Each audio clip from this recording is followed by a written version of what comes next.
In our pillars that comprise our path to modern analytics programs, we see a lot of good positioning as a new third generation alternative towards enabling data management and data ops capabilities using a different kind of paradigm. And also I would highlight that it enables data science and discovery from a self-service perspective.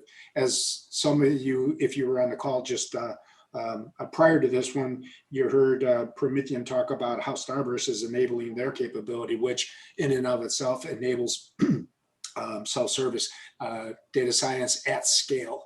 So with that, we're really excited to have you all see what our friends at Starburst are going to share with us. So Benjamin, I'm going to turn it over to you, sir. And Wallace. I will do my best. Thank you for that wonderful intro. We're excited to be here. So thank you to Great Data Minds for inviting us to be a part of your wonderful day today. And thank you for everyone who's attending to take a few moments and let me talk to you about Starburst and the value it delivers to organizations around the world. My name is Ben Lumbert. I'm a partner solutions architect here at Starburst, and I'll be guiding you through Starburst and essentially how it can help you elevate your decision-making process. So let's start things off by taking a look at why it's difficult to make decisions in today's world where data ecosystems are becoming more complex. Most enterprises have data ecosystems similar to what you see here. They have massive amounts of data sitting in a variety of locations like warehouses and data lakes, both on-prem, in the cloud, and probably both. And they utilize a variety of storage mechanisms such as structured, semi or unstructured, and streaming data. They have questions they want to ask of their data, but a lot of time and effort is required to be able to get the answers they need. Typically, data needs to be moved or copied into a single location and a single format before it can effectively be analyzed. This approach is not only time consuming and expensive, but it blocks you from keeping up with the speed of your business. And it also increases security risk by having multiple copies of your data in different locations. Now, from what we've heard, upwards of 80% of an enterprise's time is spent on this consolidation effort, instead of using that time to gain deeper and higher quality insights from their data. Fortunately, this is exactly where Starburst can help. Our goal is to eliminate these bottlenecks so that you can greatly reduce the time it takes to get answers you need and hopefully to avoid vendor lock-in in the process. So what would a world look like without these bottlenecks? What kind of improvements would you be able to provide to your data-driven teams? Imagine that the environments your data engineers work in are easier to interact with and easier to support. With less of a need for time and resource-intensive ETL and data prep processes, they'll have more time to focus on value-add activities like data enrichment. What if your data analysts no longer needed to wait on IT or upstream data prep processes? What if they really wanted self-service to their data? What if they're able to run their analysis on all of the data available to them and provide truly comprehensive analytics? So not just confined to their little silos of data, but instead being able to hit all of the data within the ecosystem. And how much would your organization benefit from having the line of business teams be able to keep up with the speed of your business and stay ahead of your competition, while also improving the customer experience along the way? Well, a world free of these bottlenecks is exactly what Starburst was designed to provide. And so now I'd like to take the next few minutes to show you exactly what Starburst is and what it can do for you. Before we get into what Starburst actually is, let's first just take a minute to take a look at the core technology it's built on. Some of you may have already heard of us in the past. We were formerly known as PrestoSQL, but we're now referred to as Trino. And Trino is an open source project that originally started back at Facebook in 2012. Since then, it's grown into a large global community of active contributors, so people actively making advancements back to the product. At its core, it's a highly performant anti-SQL MPP query engine. With its custom-built cost-based optimizer, which we heard a little bit about in the prior session, Trino is capable of handling highly concurrent workloads and querying data volumes at enterprise scale. Since Trino is a query engine, it allows you to separate compute from storage, giving you the flexibility to scale storage and compute independently so that you don't have to worry about operating costs. You can keep them low, essentially, only paying for the compute that you need. It also gives you the flexibility to reduce or even eliminate those time-consuming and expensive ETL and data integration processes by allowing you to query the data where it lives without having to move it or copy it into another location first. This means that you can truly run SQL on anything within your ecosystem. Having this flexibility at your disposal means you no longer have to worry about vendor lock-in. Regardless of what Hadoop distribution you're using, what storage mechanism, what cloud you're in, Trino allows you to stay connected to your data. So that's a little bit of an understanding of what Trino is. I want to take the next few minutes here to talk about what Starburst Enterprise Trino brings to the table above and beyond the open source offering. While Trino and Starburst share the same open source query engine and cost-based optimizer, both of which deliver lightning fast performance for those highly concurrent workloads against large amounts of data, Starburst is constantly working on improving the cost-based optimizer with enhancements like extending the number of sources that we actually support caching for so that you can get the most out of your Trino cluster. Starburst gives you access to the same library of pre-built connectors that you would find with Trino, but we also give you access to connectors not available through the open source offering, like our Delta Lake connector. And additionally, we even extend the value of some of those connectors, making them truly enterprise ready. For example, we've added parallelism to things like the Snowflake, the Teradata, and the Oracle connectors so that you can actually stream data back even faster into your Starburst cluster and process it quickly. When it comes to security, Starburst brings to the table key features that are not yet available in Trino and probably won't be for some time. Starburst integrates with your favorite authentication mechanisms, so Kerberos, LDAP, Active Directory, and several others, to ensure that only authorized users are able to access the data. We also integrate with Ranger, which allows you to set up role-based access controls all the way down to the column level so that users are only able to see the data they're allowed to see. With the ability to encrypt and mask data, as well as create an audit trail of who's accessing the data, we also make it easy for you to adhere to any governance policies you may have in place. As far as managing your Trino clusters, we want to make that easier for you as well. So we provide several utilities to make it simple to configure, to manage, to stand up your clusters, and to monitor them as well. We have features like auto scaling with graceful shutdown and high availability, which you won't find in the open source, so you can ensure that your cluster is running smoothly. We also provide numerous deployment options, so all of the major clouds that you see here, like AWS, GCP, and Azure, as well as on Red Hat and a few others, so that you can deploy anywhere you see fit. And then last of all, we wouldn't be a true enterprise-grade solution if we didn't provide enterprise-grade support. We have the largest team of Trino experts in the world, working here in-house and actively contributing back to the open source product. We also ensure that we release fully tested, stable releases on a regular cadence. And if there's any hot fixes or security patches needed along the way, we'll release those to you as well. And at the very end of the day, what it all comes down to is being able to have somebody to call should you run into any issues. So not having to worry about going to the online communities to find answers there.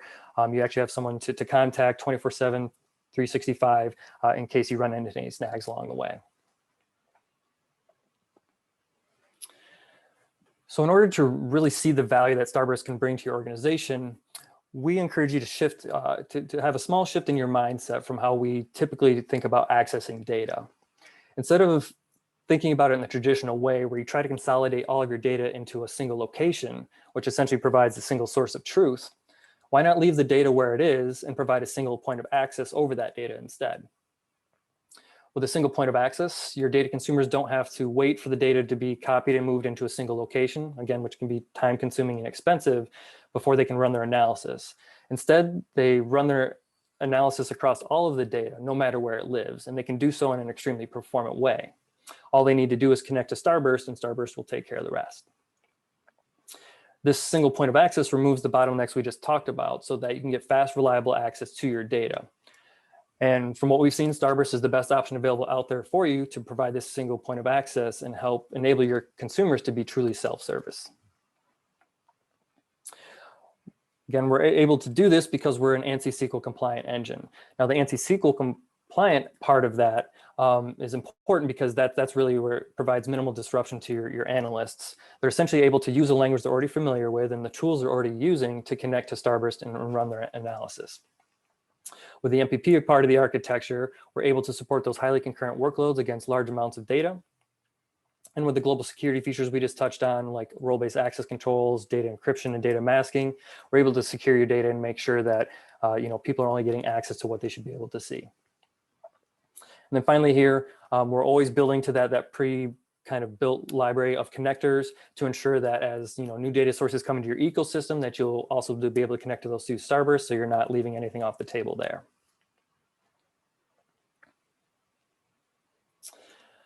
Now, I wanted to just take a few minutes here to actually walk through a real customer's experience with Starburst, so you can see how having a single point of access can actually bring benefit to your organization. Comcast was looking to unlock additional revenue streams, and their CMO believed that one option would be to upsell premium subscriptions to users based off of their behavior. Now, in order to do this, they would need to join usage data in Hadoop with their billing data, which is stored in Teradata. At the time, they were still under the illusion that this single source of truth was the only path forward, so they estimated it would have taken a minimum of 18 months to move that data into the single location before they could run analytics on it. Understandably so, this was not acceptable to the CMO. 18 months is way too long to wait to see if this idea bears any fruit, not to mention the loss in revenue if this idea could have been acted upon sooner. With Starburst in tow, Comcast was able to federate queries between Hadoop and Teradata in just 5 weeks, which led to a substantial increase in revenue for them. After realizing the benefits that Starburst can bring to the table for them, Comcast is now actually accelerating their journey to the cloud. Their platform team can now evolve their infrastructure without disrupting the business. They can migrate data to wherever it makes the most sense for them. So for example, they could move cold or warm data from Teradata into S3 without impacting their analytical workflows. That's because the analysts simply connect to Starburst to consume their data, to write their queries and ask their questions, and they no longer have to worry about if the data is in S3 or Teradata or elsewhere. Again, they're just connecting to that single location and then asking their questions. Comcast is also a good example of how we see our customers as partners. They've been instrumental in helping us deliver enhancements like our Delta Lake connector that I mentioned, as well as adding parallel support for some of our connectors like Teradata. This helps us ensure we're delivering the innovations that the business actually needs and not just what we think they need. Comcast, of course, is not the only customer getting a great deal of value out of Starburst. Here's a few other customer journeys that I wanted to share with you just quickly here. No matter where you're at in your data organization, Starburst can bring value to the table for you. Here on the left, we got organizations who are looking to get more out of their data lake. So with Starburst, Slack was able to provide a more reliable and faster data lake to their users than what they were seeing on EMR Trino, well, at the time, EMR Presto, while also reducing their total cost of ownership by 25%. Tesla also got more out of their data lake by reducing how much they were spending on EC2 instances to analyze their data, while also improving the time to insights for their analysts. So they were reducing the time it took for their analysts to actually be able to get the answers to their questions and act on those answers. And additionally, since we're not copying or moving data around, the data could stay where it was at locally, which allowed Tesla to actually achieve GDPR compliance during this whole process. Now, if you already feel like you're getting all the value you can or the best value you can out of your data lake, what about being able to join the data in your data lake to other sources, or essentially being able to federate queries across your data lake and other sources? Well, thanks to Starburst, Zalando was able to do this. They were able to federate queries between their various data sources, which helped them streamline their analytical workflows, which ultimately gave their executives the ability to make better and smarter decisions. And similar to what we saw in Slack, they experienced a 50% savings in operation cost by moving off of the open source. I believe they were using AWS Trino as well, and by moving over into Starburst. So reducing those EC2 costs as well as other operational costs.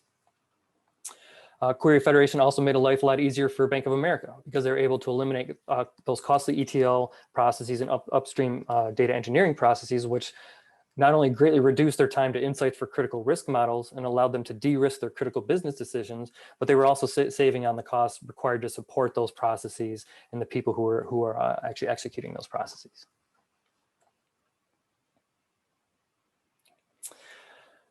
So, the reasons why we see organizations choosing Starburst is really quite simple. Starburst processes data at scale with the performance enterprises need to stay competitive, all without having to move or copy the data around. So saving you time on making the data available to your users.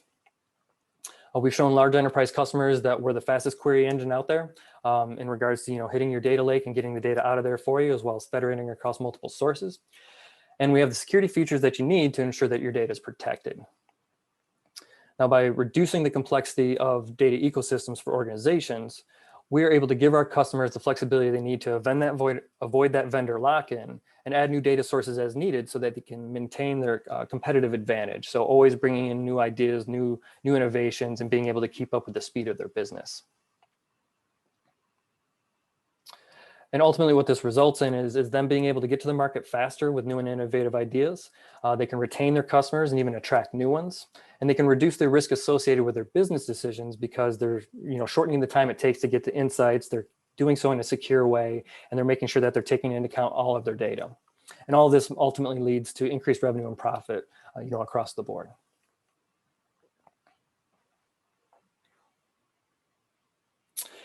So that's a little bit about Starburst and what we are and what we can do for you. Before we hop into the demo here, I want to actually set things up a little bit for you by going through a little bit more of the architecture so you can see what's actually going on under the covers. And then hopefully it'll make sense a little bit more as we get into the demo and actually start interacting with Starburst. So by now you may be kind of asking yourself, where would Starburst actually fit into my data ecosystem? Well, as we see here, it will actually sit in between your data consumers who are along the top here, connecting via their favorite tool, whether it's writing code in Python or using Spark. Maybe they're using their favorite open query tool or a visualizer like Looker or Power BI or Tableau. Rather than them having to connect to each individual data source, which we see pictured here along the bottom, they would instead connect to Starburst, or what we refer to as the data consumption layer. As their queries come in, Starburst will process those queries. It will then reach out to the underlying data sources securely to grab the bits of data that it needs for each part of the query, pull that back into the cluster, join it if necessary. Then it will apply these global security policies that we see here kind of in this bar below the data consumption layer. So any masking or any hashing that needs to be there, any fine-grained access controls all the way down to the column level, all that will be applied in the cluster. So it's truly global in that it's applied to all of the data coming into the cluster. And then that data will be returned back to the users. So essentially getting them the answers to their questions.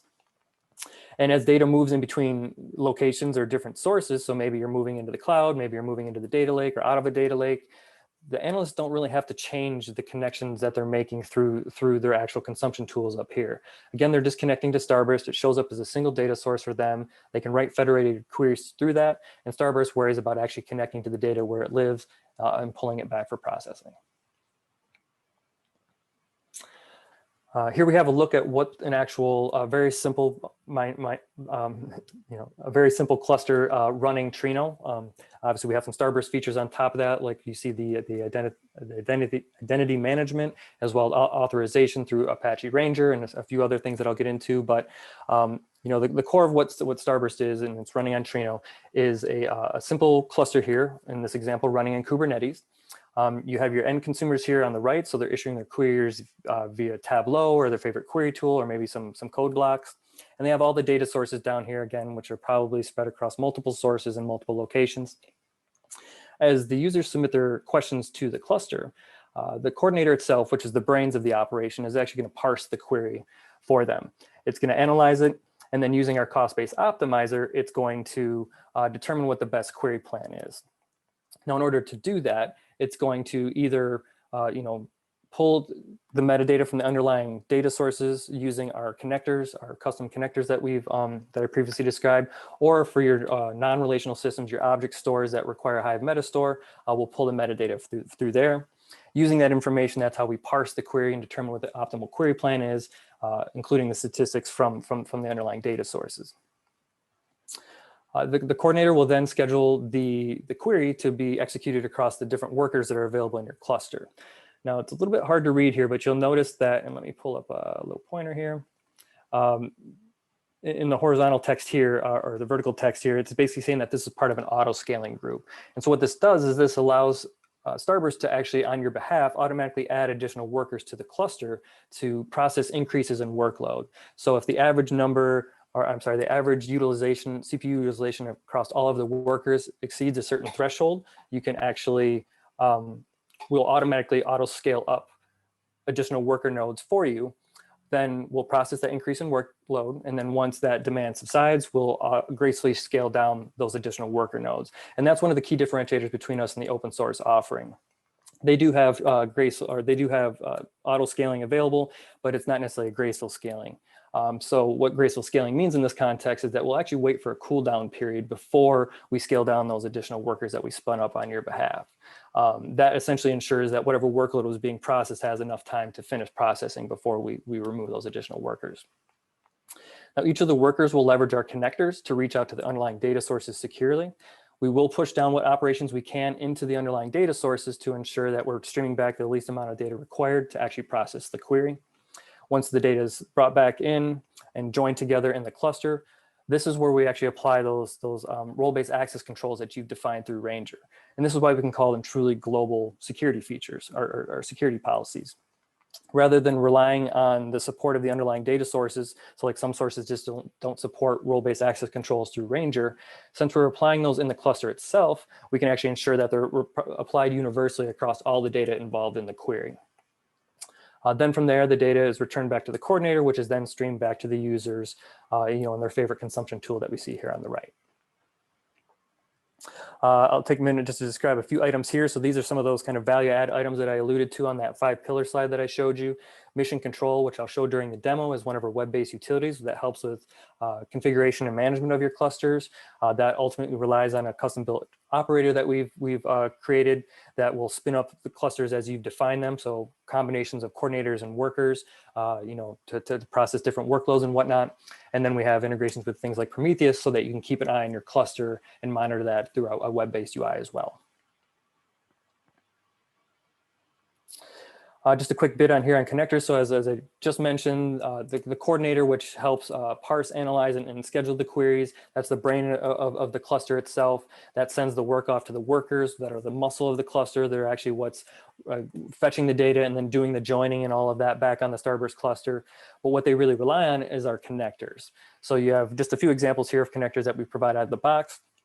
The connectors are how we understand what data is available, how it's structured, the metadata that's available in each underlying data source. Those are also where we get the statistics from so that we can ensure we're generating the optimal query plan before executing that against the actual data sources themselves. So I kind of already covered the first point here. As I mentioned, as we were walking through the actual architecture itself, we do try to push down what filtering we can into the underlying data sources. That's just one of the improvements or advancements that we're trying to do more in the cost-based optimizer itself. So again, it's kind of streamlining the amount of data that's actually coming back from the data sources. So saving you on costs in that regard, and then making sure that the cluster is able to process only the data it needs and get those answers back quickly to your users. We can provide as a follow-up, our full list of connectors. We're over 40 plus connectors in our library now, but a few I wanted to highlight that are specific to us and some of the advancements that we've made on those fronts. So as I mentioned before, Snowflake, Teradata, and Oracle, we have parallel connectors for those data sources, which means that instead of having just one worker in your cluster be able to reach out to that data source to stream data back, we can actually engage multiple workers to do that. So that further streamlines the whole retrieval process for those particular data sources. We also provide a Delta Lake connector, which is proprietary to us, as well as a generic JDBC connector, which means that if we don't yet have a pre-built connector for the data source in question, you will probably be able to at least get some basic connectivity through the generic JDBC. So you might not have all the latest and greatest advancements in the cost-based optimizer, like aggregate pushdowns and things like that, but you'll still be able to query the data source and federate that with the other data sources in your cluster. And then the last bit here before we hop over to the demo, another differentiator for us is giving you more options for connecting to your Starburst cluster. So up until now, the connectors are really talking about connecting from your Starburst cluster out to the underlying data sources. This slide here is really just covering what you can use to connect to Starburst to consume the data from it. So both open source and Starburst have a JDBC driver for you to use. But we actually have an ODBC driver as well, which is not available through the open source, allowing you to connect some additional tools that maybe don't support JDBC, so Power BI or even Excel, should the case be. And ultimately, the goal here is to make sure that, again, things are minimally disruptive to your analysts as they start to use Starburst. We want them to be able to use their tools of choice today to continue to use those tomorrow after they've started to work with Starburst. So now the fun part, hopping over to a demonstration. I'm going to show a couple different parts here. The first few parts I want to show you are some of those web-based utilities that I was talking about for helping you configure and maintain your clusters, as well as a monitoring tool, which allows you to keep an eye on what's happening in your cluster and get access to the query history. From there, I'll then head over to my favorite open source query tool, dbeaver. You could, of course, use any query tool that you choose, just to show you what it's like to actually connect to Starburst and run a few queries against that. And then from there, we'll finish things up with a quick look at what this would show up for users in an interface like Tableau. So Mission Control is a web-based utility. It gives you basically two main things to interact with in regards to your actual Starburst instance. The first is data sources. So, looks like we already timed out.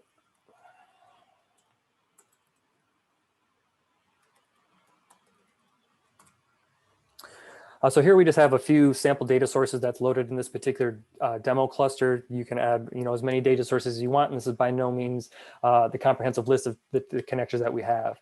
Adding data sources is dead simple. It really just requires a few steps. So I could either, add a new cluster or add a new data source this way. This is just some that we come preloaded with. You can, of course, add any of the 40 plus, connectors that we have through the UI here as well. And setting up a data source, as I mentioned, it is pretty simple. It's really only just a few steps, a few bits of information that we need to collect from you. I'm going to actually focus on this Hive-based one, which is actually pointing to Google Cloud Storage under the covers.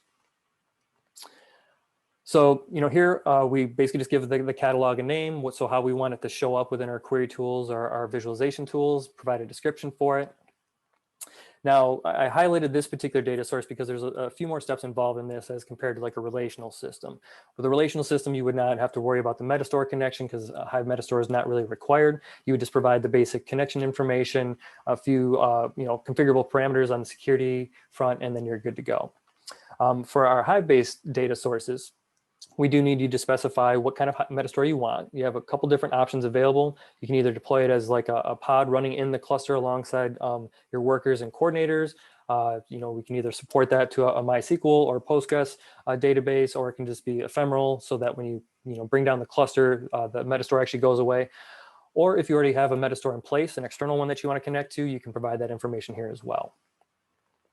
We'll then ask for some basic security information to ensure that we're securely connecting to that data source for you. In the context of Google Cloud Storage here, we're just looking for this service account key. You can then start to specify a few different operations that you want to be allowed for this particular data source. So you may actually want to create multiple connections to the same physical data source so that you can fine tune what operations are allowed. So maybe your engineering department is allowed to do all these operations where you want maybe a marketing group to only be restricted to a few. You can create multiple copies of the same connector to the same physical data source. They will show up as separate data sources within your cluster though. And then finally, we also provide some additional configurable options available here through the UI. A few examples would be like the default storage mechanism or storage format that you want for your Hive-based data sources. These can be overridden at your actual query time, but we just want to make it easier for you to set some defaults for your specific data sources so that your analysts can continue to run their analytical workloads without having to worry too much about some of these items. And once you've defined your data sources, it's time to start defining your clusters. You can have multiple clusters running within a single instance. Each one of these, is defined separately, has different resources that it's going to use as far as the number of coordinators and workers and the resources used by each. I'm going to drill into the one here just to kind of show you what the definition looks like. Again, pretty straightforward, just as simple as configuring a data source. You basically provide a name and the different data sources you want available to this cluster. You then let us know how much CPU and memory you want to be dedicated to your coordinator, how much CPU and memory you want dedicated to each worker, and then how many workers you want to initially spin up in your cluster. This is also where you can enable auto scaling. So if I were to turn this on, I could specify a min number of workers as well as a max number of workers, and most importantly, a target threshold. So this is what Starburst will look at. It'll basically assess the average CPU utilization across all of the active workers in your cluster.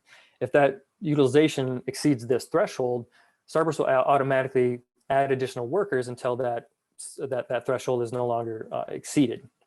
up to the max that you've specified here. So you can kind of put parameters on how many nodes it will add or how many workers it will add on your behalf.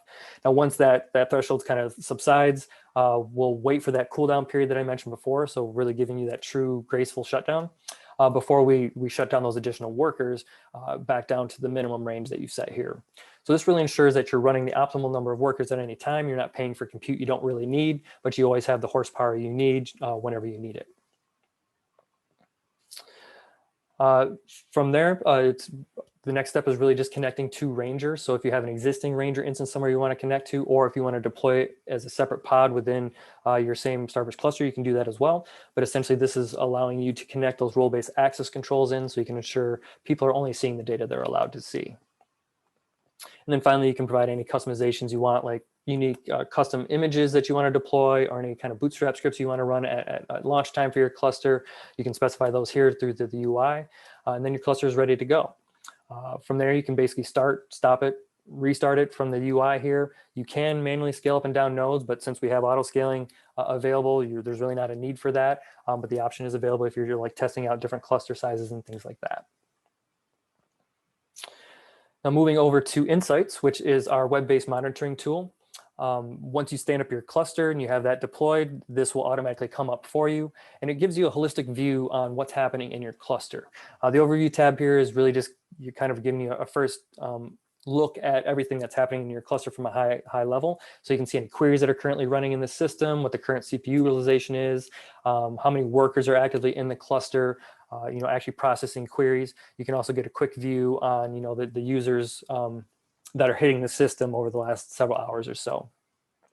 But from here, you can drill down to really understand more about what's going on in your cluster.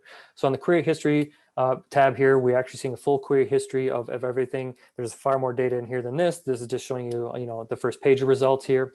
You can toggle this over to look at the different reports if this is easier for you to kind of understand what's happening in the cluster.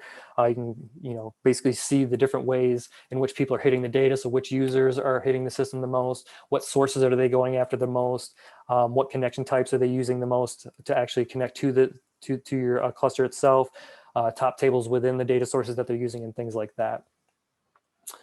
You can also drill down into individual queries if you want to see a little bit more about that query. So here we drill down to the simple kind of system query that's happening. We can see who the user was, how they tried to connect to the system, some high level information about the actual resource utilization, how long it took, things like that. We also see the high level execution plan here. So what the cost-based optimizer chose to execute this particular query. We can also drill down to see additional bits of detail around how the query is processed, number of rows read, how much parallelism was utilized, and things like that.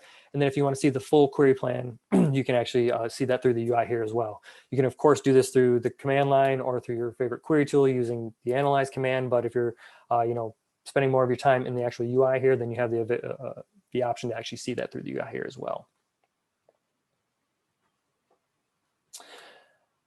And then similarly, you can also see the historical kind of view of the different CPU and memory utilization in your cluster over time as well. So if you're not getting quite the performance you're hoping to get out of the cluster, you can come in here and kind of review maybe points in the day or points in the week or even points in the quarter where maybe the CPU or memory utilization are spiking, and then maybe you can add additional resources to that cluster as needed.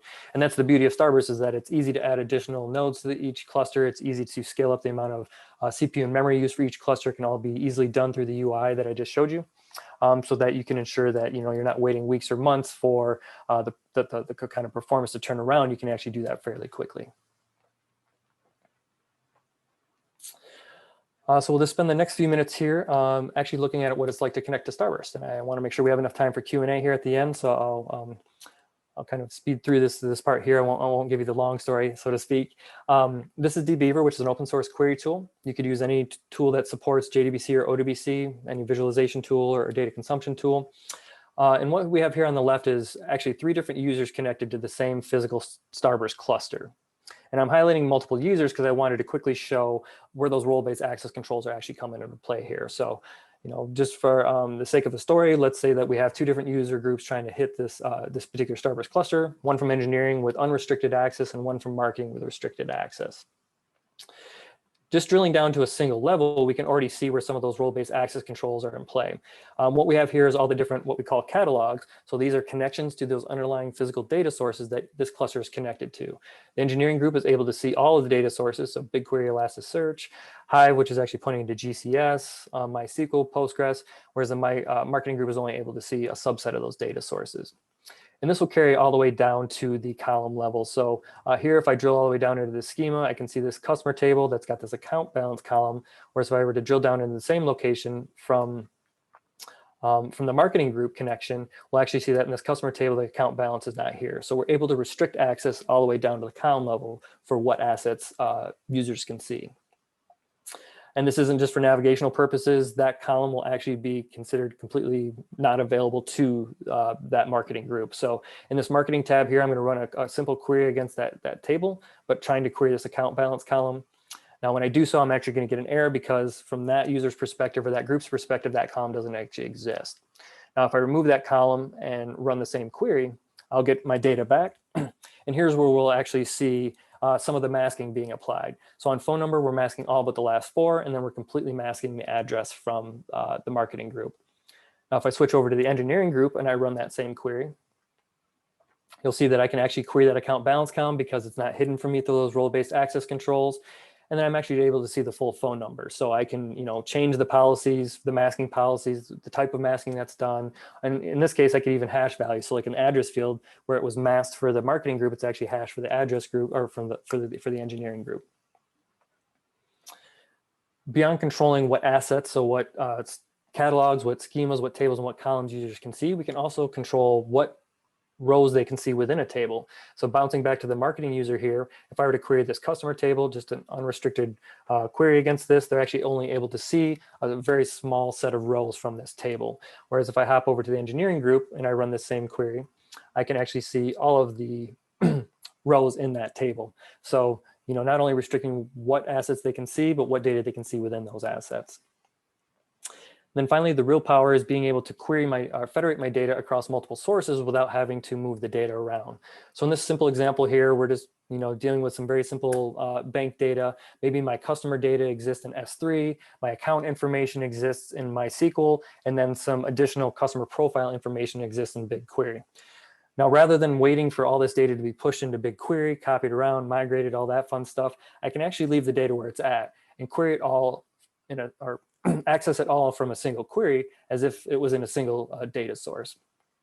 So I query the data here. Again, Starburst is reaching out to S3, it's reaching out to MySQL, it's reaching out to BigQuery on your behalf, pulling back only the data it needs, joining that on the cluster, applying any security policies that have been defined through Ranger, and then returning that data back to my consumption tool here. And to simplify things even further, we can actually create what we call semantic views on top of these federated queries for users. So if I'm an admin here, I can take the same query that Tony from engineering just ran and create a view on top of that for him.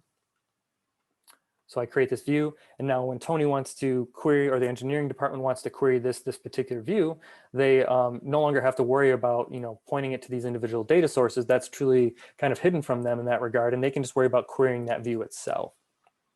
So I'm running my query select star against this new view that I created. Again, behind the scenes, Starburst is still reaching out to BigQuery, to S3 and MySQL on my behalf, pulling back the data I need, and then returning that to my view here. And where this becomes valuable downstream is if we're going to use a visualization tool like Tableau. So here in Tableau, I've got this kind of simple dashboard / report already built against this data source. If I go to my data source here, I can see that I'm connected to that same physical Starburst cluster. This just happens to be the schema I created that view in. And if I search for the view, we'll see that view show up here, which has already been dragged into the report here. And we've got live data coming back from the Starburst cluster itself, which is, again, that joined data between BigQuery, MySQL, and S3. I can now build my reports off of this. So I've got that same view pulled into here. I'm going to create a map, let's say, of customers I want to identify to upsell to. Maybe they have an income above a certain level, but they only have a basic credit card type, and I want to be able to upsell them to a new credit card type or a better credit card type.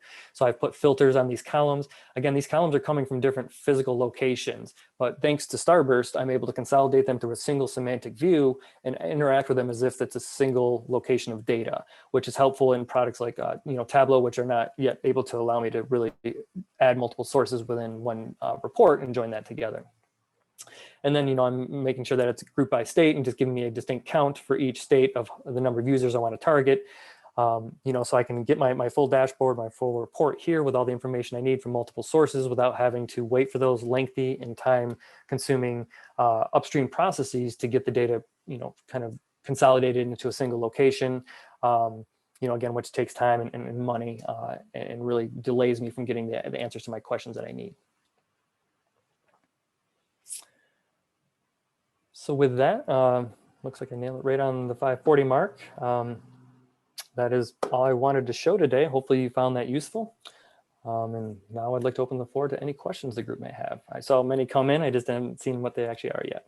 Yeah, a lot of chatter was going on in the background. That was awesome, Benjamin. So I have a question. Yep. We're getting this like single pane of glass view of data that has been incredibly hard to bring together for eons. Is there ever a scenario, are you starting to see any kind of budding scenarios where I might want to persist that result set as opposed to generating the result set every time I fire off the queries? Yeah, absolutely. Depending on, the data source and how much data you're talking about, there is the option to persist. We do support that. Now, it won't actually persist into the Starburst cluster itself. We do support caching, which is an enableable feature. You can turn it on or turn it off and kind of dictate how much you want to cache, but not necessarily yet where, what exactly you're caching. But to kind of keep the security folks happy, we don't actually store the data for the most part on our cluster. What you can do through Starburst is actually, and I could take you back to an environment here, I would say that half of these data sources in this demo environment were actually populated using that exact method.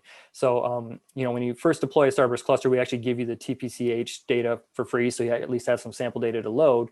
But we actually moved this into all these additional data sources using Starburst. So we clone this data, so to speak, and put it in S3. We did that through Starburst. We could put it in other storage as well. And then for some of these data sources, we support write back. So, we give you the flexibility to be able to write that data to a location that makes sense for you if you do want that faster response time and not have to hit the view every time. Yeah, because when I think about the repeatable analytic workloads that start to evolve over time, after I go through exploration and innovation, it's like I'm onto something. Let's institutionalize it. Can I persist this result set? And can I start to do change data capture over the top of it? And, I know I'm introducing old data warehouse kind of thought processes, but are those options available for people as they transform their head, like I'm trying to do? Yeah, absolutely. And I think we can definitely help them as they kind of work their way through that transition as well, right? So if they need to persist the data here somewhere, we can definitely do that. I guess the one thing to be mindful of, organizations will want to make sure that as they start to do that, it's kind of a blessing and a curse to have access to all of these data sources, right? You want to be mindful that maybe originally Hive was pointing to GCS, which had a very specific type of data. And now it's going to start housing more data because it's cheaper storage. And through the power of Starburst, we can actually, persist those data sets that we want there, those kind of interactive or exploratory data sets. That's where it would take making sure that you have an educated user population, that they're aware that all the new possibilities that this brings to the table, that they're also mindful of that as well, right? So it's like you have keys to the candy store, but you don't want to eat too much candy first, or else you get a belly. So you want to make sure that you're being mindful of where you store things. I do love candy. Francesco's got a question. How about connecting to JSON 3 documents in S3 buckets? Can you do that? JSON 3, I don't know about JSON 3 specifically. JSON, yes, we do support reading from those file formats. We support a reading from a variety of file formats in S3, as well as the other cloud storage mechanisms. But I would have to specifically look up that. No, let me clarify my question. JSON documents for example, that are in S3 buckets is what I meant. Oh, sorry. Yes, we do support that. You can also write in that format as well. So as we kind of briefly saw on that UI here, let me pull this back up. Not only can you, I mean, basically every one of the formats that we allow you to write to, we can also read from. So let me go back here. So we've got ORC, Parquet, Avro, JSON, text, CSV, and we're trying to add more as time progresses. And are you supporting and or using REST APIs, RESTful APIs? We do in certain parts of the architecture. So we're leveraging some data APIs to actually get the metadata from the underlying sources and understand what they are. I believe there are some ways to interact with the cluster and whatnot through the APIs, but as far as the actual data consumption right now, I don't believe we have those yet rolled out. Okay, all righty, cool. And then a question from Adam. What data types are the final results rendered in? So they, Starburst is ANSI SQL compliant, ANSI SQL 92 compliant with some extensions of our own. So we basically recognize and return the results in the same data sets or data types that you would experience with the ANSI SQL compliant engines. And then the advancements that we make, are around like windowing functions and aggregations and things like that. But all your favorites, like basically whatever we're pulling back in from the source, however we're translating that to process it, will give you the equivalent, which is usually a one-for-one mapping, but it will vary by source. Yeah, so some of the source databases have some non-ANSI SQL compliant. Right. What do you do with those? Teradata's got a couple unique ones, and et cetera. Right. We'll basically try to convert those to the most equivalent, ANSI SQL version that we can. And if there isn't, I believe we just pull them in as basically open fields or varchars at that point. But I could find more details for you on exactly, if people have questions about specific ones, I could always track those down. But essentially it'll vary by data source, I believe. Okay. Right. So is Tableau a source you can connect to? It's a data consumption layer that we can connect to, or not we're the data consumption layer. It's a data consumer that can connect to us, but we don't yet connect to Tableau to consume data from like, what it's extracted for its different workbooks on server, things like that. Okay. Right now it's a one direction integration. Because Francesco had a question around, is there a way somewhere to see the SQL generated by Tableau? Yeah, that should come through. I wouldn't be able to show it very easily through here simply because we've already seen, I ran this same view query multiple times, but we should be able to see that through here.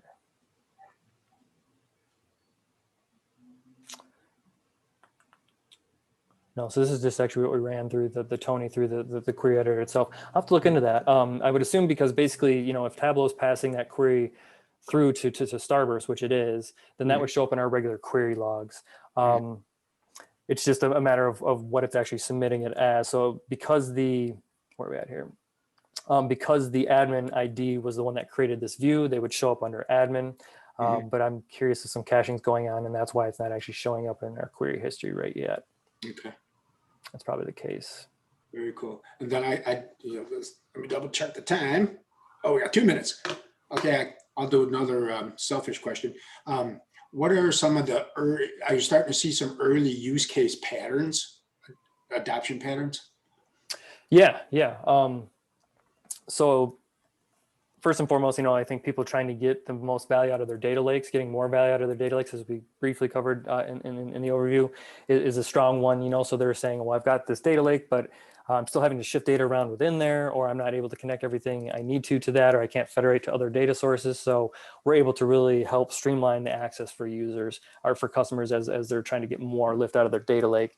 Also helping with cloud migration. So as the data is moving from, let's say on-prem to in the cloud, like we kind of saw with Comcast, by giving the analyst that single point of access to connect to, they no longer really have to wait to run their stuff as it's being shifted from one location to another. They don't have to keep on checking with the data engineers. Well, is all the data in S3 yet, or is all of it in Snowflake yet? How much is here? How much is there?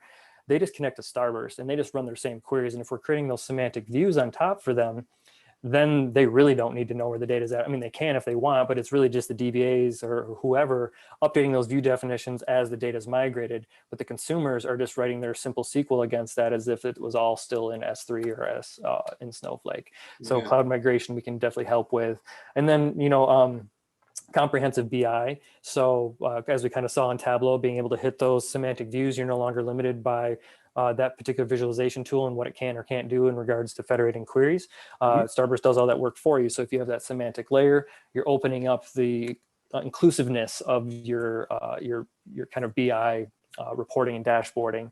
And then lastly, I would say data discovery, interactive analytics, so while Databricks is great for its machine learning and its data sciencey type workloads, and Snowflake is also great for lightning fast sub-second queries against certain workloads.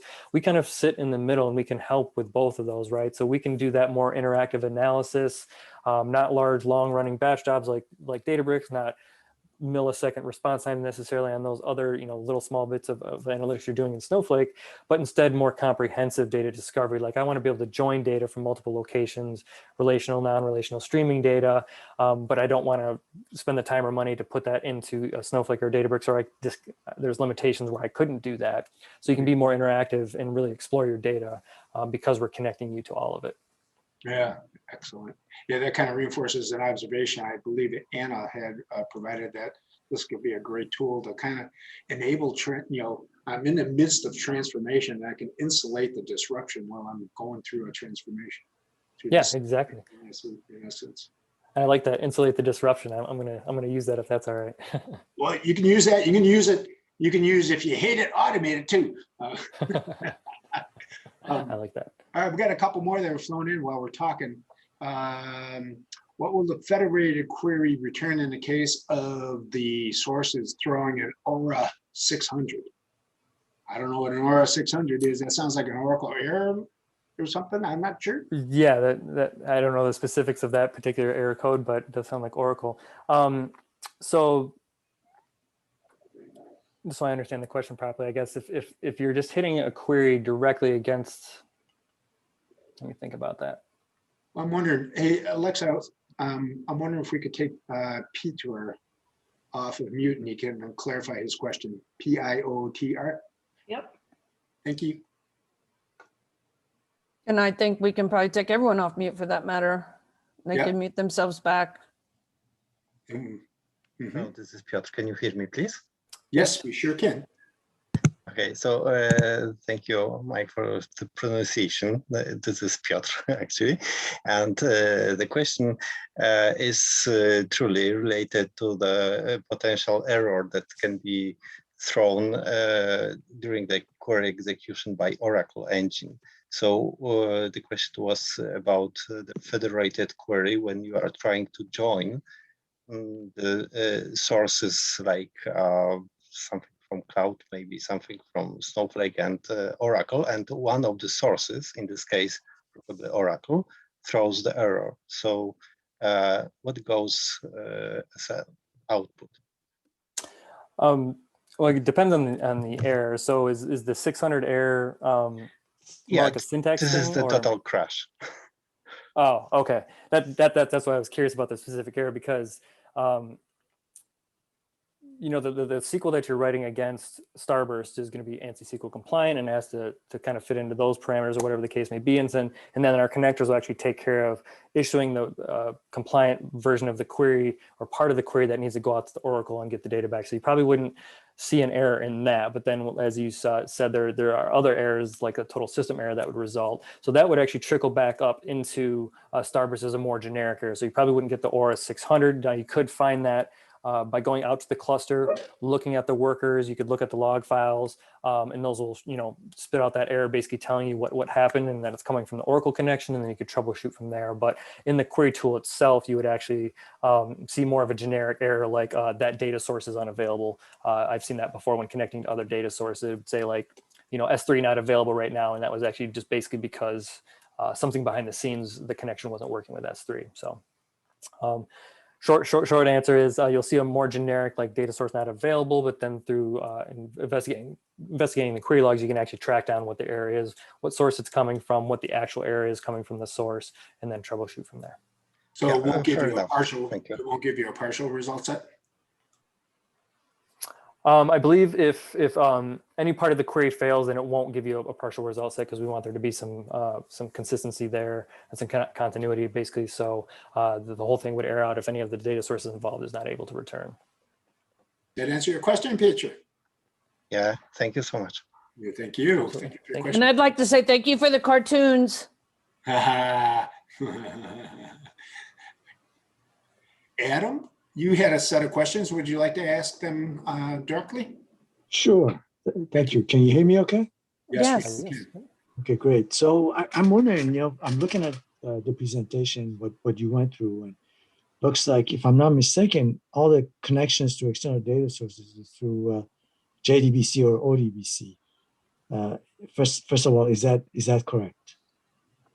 We'll connect out to sources via JDBC. The connections that you do to Starburst from a consumption tool can be through JDBC or ODBC, but the majority of our connections, I believe, from the actual Starburst out to the data sources is via JDBC. Okay, so then I'm wondering, I've had quite a bit of experience and with JDBC, and it seems like it doesn't perform well when you're dealing with large data sets. Trying to get to large data sets from external data sources through JDBC. I'm wondering, is that something you've experienced with Starburst, or do you have a solution for it? So one of the, a couple of the solutions off the tip of my head that we're trying to do to address that. One is the optimization that we're doing with the cost-based optimizer. So things like predicate push down, dynamic filtering, aggregate push down, all that fun stuff. Trying to basically minimize the amount of data that we have to pull back across the wire from each underlying data source. So limiting the amount of, stress or burden that we're putting on that JDBC connection, because you're right, that's definitely been a thing over history where the JDBCs maybe don't perform as well against that. But from what we've seen, we're deploying with very large scale customers, Comcast being one of them, Slack, Nike. This all originally started at Facebook when they were trying to, they weren't happy with the performance of Hive and they wanted to get more lift out of that. So even against large scale amounts of data, we've seen pretty great results, as far as response times. Now, would we be as fast as you hitting that data source directly? No, that's not a good use case for Starburst. Writing a query against a single data source. We more so come into play when you're talking about connecting multiple data sources, federating across everything in your ecosystem. Right. And so there's just going to be inherent limitations to that, I guess. Right. Thank you. That's the answer I was looking for. And I'm wondering, is there a limit? I mean, can you tell us the limit? What's the largest data set that Starburst would start having issues with? Is it in millions of rows? Is it in billions of rows? Is it is there a limit that you can think of that you guys have come across? I'm sure there is. I haven't been here too long and I haven't found it yet, but there'd be like hardware and physics limits, of course. Okay. But again, we've seen workloads against petabytes of data being able to be processed, and we're talking clusters that have like 750 nodes running in it and things like that. So large data sets, large amounts of rows, and more importantly, large highly concurrent workloads as well. So a lot of users hitting the system. And as long as you have the right compute, since we scale out horizontally, you should be able to process most of what you throw at it. Yeah. Okay. So that makes sense. If you can have multiple connections going across, those pods that you've got running in K8s, then yeah, that would potentially, as long as the system is able to handle it, the underlying external source is able to respond, then that should potentially alleviate some of these issues. Yeah, exactly. All right. Thank you. Thank you so much. Yeah. Thank you. Francesco, our dear friend, offered up maybe Apache Arrow as an alternative. That's a bad word around here. No, just joking. Apache Arrow's got its things for sure. I believe one of our competitors is leveraging that, so we don't speak too much about Arrow here. You'll have to create your own IP. Yep, there you go. All right. He also threw out Dremio. Yeah, that's Well, I think that the Dremio leverages, no, they were leveraging drill and arrow, I think. And then since drill's being deprecated, they've kind of backed off of that. But, Yeah. you know, Dremio also has its advantages. Just test it out against scale. I just have to go back to school to understand what you guys are even talking about here. Should be me. What a great session. What a great Yeah, way great to session, end you that guys. technology